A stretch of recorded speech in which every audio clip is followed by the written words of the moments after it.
Olá pessoal, você que já chegou até aqui, essa é a sétima videoaula. Essa eu vou falar um pouquinho sobre as técnicas ou a técnica relacionado às práticas endovenosas. Então fica comigo e vamos continuar estudando juntos e crescendo juntos. O que estamos vendo aqui nesse slide é exatamente o que nós precisamos para manter uma excelente técnica de punção venosa de prática endovenosa. Tá? Nós temos 4 itens que são importantíssimos.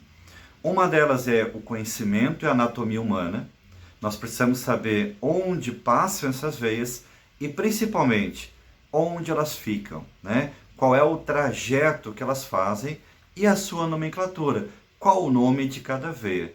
Então, nos próximos slides, a gente vai estar vendo, né, estudando um pouco mais sobre esse assunto. Outro item é manter uma boa asepsia, né? Então, o que é isso? É não contaminar na hora de realizar um procedimento. Então, não contaminar é não tocar na agulha, não deixar que a agulha toque uma superfície já contaminada. A agulha só pode tocar o quê? A pele, somente a pele do paciente, do teu usuário. Então, essa é uma boa prática relacionada à técnica de asepsia ou técnica asséptica, dependendo da situação. Outro item que está nesse slide é o material correto, né? Um material de boa qualidade, um material que se consiga realizar um procedimento sem estar muito machucando o teu paciente, porque nós temos um material de tão péssima qualidade que ele parece que ele não consegue ultrapassar a pele, ele machuca, ele em vez de cortar, ele fica macerando a pele do teu paciente. Então, tome cuidado com esse tipo de material. Verifique se ele tem registro na Anvisa e se ele passou pelo Inmetro, que dá a garantia e a qualidade do seu material. E o último, que é a destreza manual. O que é destreza manual? É a sua capacidade mecânica de realizar o procedimento. Essa capacidade não é só ensinada. A destreza manual, ela tem muita relação com a sua prática. É você praticando, praticando e praticando, você acha uma maneira mecânica de pegar no catéter, de como apoiar sua mão na pele do paciente para te dar mais firmeza, qual a sua forma de introduzir a agulha. Tudo isso faz parte da destreza manual. Eu não posso e não tenho como ensinar isso. Isso depende de cada pessoa. É claro que a gente vai tentar melhorar essa destreza, tentar fazer com que a sua destreza seja um protocolo correto, utilize método correto, mas cada um tem a sua maneira particular de fazer o procedimento. Nesse próximo slide, nós estamos falando sobre um assunto que também é extremamente relevante, que é o garrote, né? O garroteamento, né? Essa é uma prática que nós vamos estar vendo, como garrotear corretamente, como utilizar o garrote de uma forma melhor. Mas, além do garroteamento, o que nós temos como critérios que são relevantes na hora de fazer um acesso venoso? Nós temos a posição do braço. Como que é a posição do braço? Sempre em linha reta. Quanto mais reto você deixar, quanto mais estendido a articulação do teu braço, do teu cotovelo, portanto o braço fica em linha reta, mais superficial fica a veia. Portanto, ela fica mais palpável e fica mais visível. Portanto, o item posterior está falando o quê? De você deixar as mãos voltadas para cima. Na verdade, essa dica ela pode ser interessante dependendo da posição que você vai conseguir ter o acesso venoso. Eu posso ter que palpar uma veia numa outra região do braço. E aí a mão não vai ficar voltada para cima. Tá? Então, isso é só uma dica geral, mas não é uma dica obrigatória. Né? Então, você nem sempre vai precisar estar com a mão voltada para cima. O que a gente pede é que a pessoa, na hora da punção, se ela puder não estar com as mãos fechadas, isso ajuda muito. E a outra questão interessante do garroteamento é fazer com que você tenha uma boa visualização da rede venosa. Só que isso não é, no meu ponto de vista, a melhor escolha. O garroteamento ele serve para você sentir a veia. Meus alunos sempre aprendem assim. Você sente a veia. O ideal é sempre sentir a veia. Se eu conseguir sentir e ver, melhor ainda, 100% de procedimento. Então, não vá somente na parte visual, ok? Enquanto você não tem um bom conhecimento anatômico, às vezes o teu visual te engana. Você vai errar um acesso porque você acabou confiando muito na visualização daquela veia. Você não sentiu.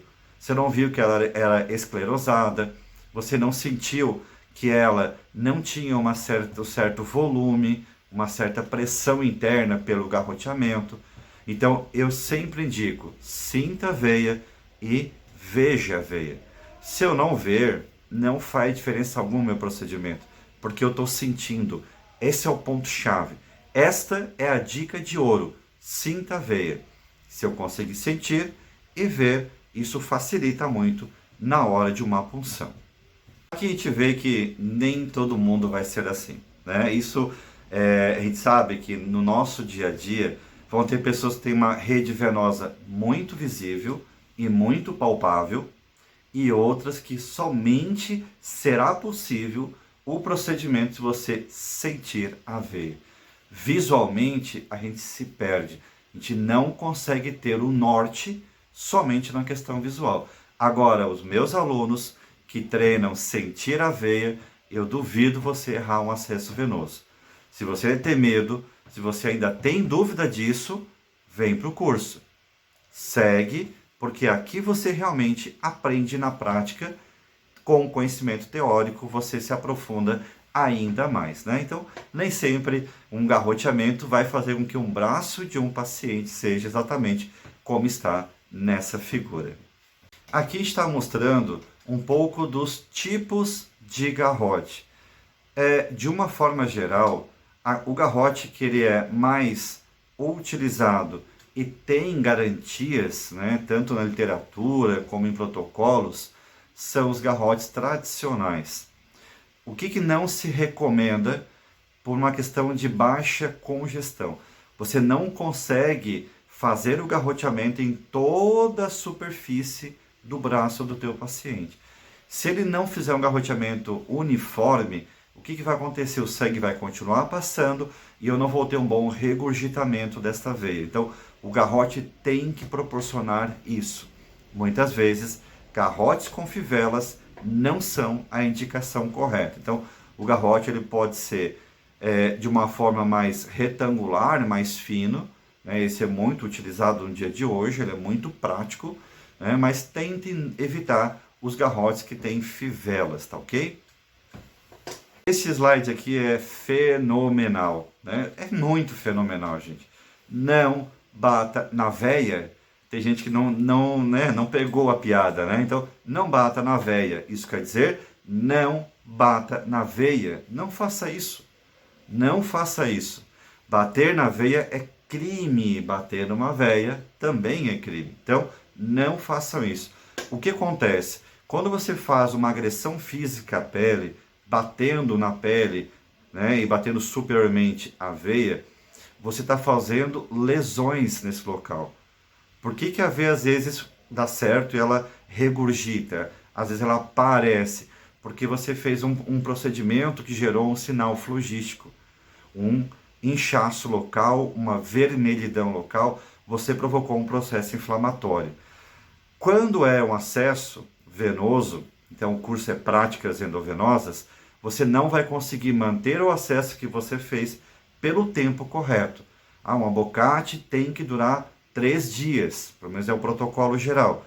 Hoje a gente tem literatura que sabe que pode ser um pouco mais, né? Depende de critérios, treinamentos e todo um rigor sobre essas práticas de endovenosa. Mas, de uma forma geral, são 3 dias. Portanto, ele pode ser que você tenha que tirar o catéter no primeiro dia. Por quê? Porque você bateu na veia. Aí você vai olhar no outro dia, existe um processo inflamatório. São sinais flogísticos que não deveriam estar ali. Toda vez que eu encontro o sinal flogístico, edema, dor, calor, eritema, eu preciso retirar o acesso. Aqui nós precisamos respeitar uma distância entre o teu garrote e a veia que você escolheu. Tá? Então, o que a gente sempre orienta, né? E muitos protocolos falam isso. Você deve manter pelo menos uma distância de 10 centímetros. Então, aproximadamente 10 centímetros. Então, se eu escolher uma veia intermédia do cotovelo, uma veia cefálica, uma veia basílica nessa região, na região cubital, eu preciso manter pelo menos 10 centímetros, né, acima dessa região. Ah, professor, eu vou escolher uma veia cefálica ou basílica que está na região do antebraço. Não tem problema você ter uma distância maior que 10 centímetros. Eu deixei onde todo mundo faz o garrote, lá em cima do músculo bíceps. Não tem problema. Ah, eu vou puncionar a mão. Não tem problema. Só que, se você quiser descer a distância do garrote, você pode fazer isso. Não é obrigatório, mas o que você não pode é desrespeitar o limite mínimo de 10 centímetros. Por quê, professor? Abaixo dessa distância, né, o garrote pode ficar muito perto da veia que você vai puncionar e o que vai acontecer? Ela vai romper, ela vai estourar. Então, a indicação é no mínimo 10 centímetros. Se puder deixar um pouquinho mais, isso garante ainda mais uma melhora do teu procedimento. Nesse próximo slide, o que a gente está observando ali? Algumas questões técnicas relacionadas ao uso do garrote, né? A primeira delas, que eu vou também enfatizar isso na prática, que é a questão da força que você coloca no seu garrote. Qual que é a indicação? Presta bem atenção em mim. Quando você pega um paciente que você tem uma veia que você acha que ela é frágil, paciente idoso, um paciente que já tomou muito quimioterápico, você já conhece, anti-inflamatórios, corticóides.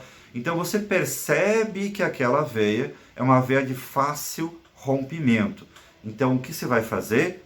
Pouca força. Só o suficiente, você vai colocar a força no garrote, o suficiente para ter o regurgitamento daquela veia, né? Que a veia se encha de sangue. Então, ela vai se encher de sangue, então automaticamente fica mais fácil a palpação e às vezes ajuda na questão da visualização. Esse outro item, ele vai entrar na questão da força excessiva. Professor, o que isso quer dizer com isso? Se eu apertar demais, às vezes eu preciso apertar um pouco mais o braço de um paciente, né? Às vezes é um paciente que ele é mais gordinho, né? Ele tem um sobrepeso. Então, automaticamente, o que vai acontecer? Eu preciso apertar um pouco mais, porque o tecido adiposo que tem embaixo da pele não consegue que permita, né, que eu comprima as veias para evitar que o fluxo continue, para que consiga encher de sangue essas veias. Só que se eu apertar demais, eu exercer muita força, o que vai acontecer? Esse aperto, ele vai garrotear também, além das veias, a artéria. Então, se eu botar na região do braço, ele vai garrotear a artéria braquial. Automaticamente, ele interrompe o fluxo da artéria. Então, o sangue não vai em direção da mão. Então, se o sangue não chega até a mão, o sangue não volta. Automaticamente, eu não tenho volume para manter as veias bem cheinhas e bem palpáveis. A outra orientação que também temos nesse slide é relacionada ao tempo do garroteamento. Na verdade, esse cuidado é muito mais relacionado à coleta de sangue do que na parte de prática do venosa. Mas o que eu coloquei aqui que eu acho interessante? Como eu ensino você a garrotear uma primeira vez, achar a melhor veia que você pode fazer para não errar o procedimento. Nós temos que tentar fazer apenas uma punção.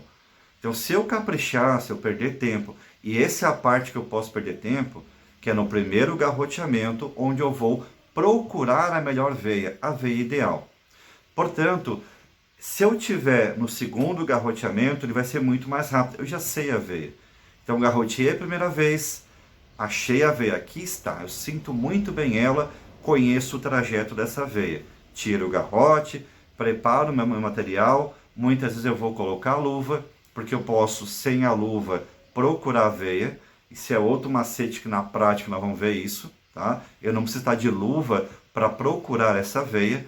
A luva é para quando eu for fazer a punção, realmente praticar o acesso venoso. E automaticamente eu fiz o segundo garroteamento, eu aguardo, eu tenho aquele limite de tempo de 1 minuto para realizar a punção, tá certo? Então, isso é uma dica que eu deixo também, tanto na parte teórica como na parte da prática.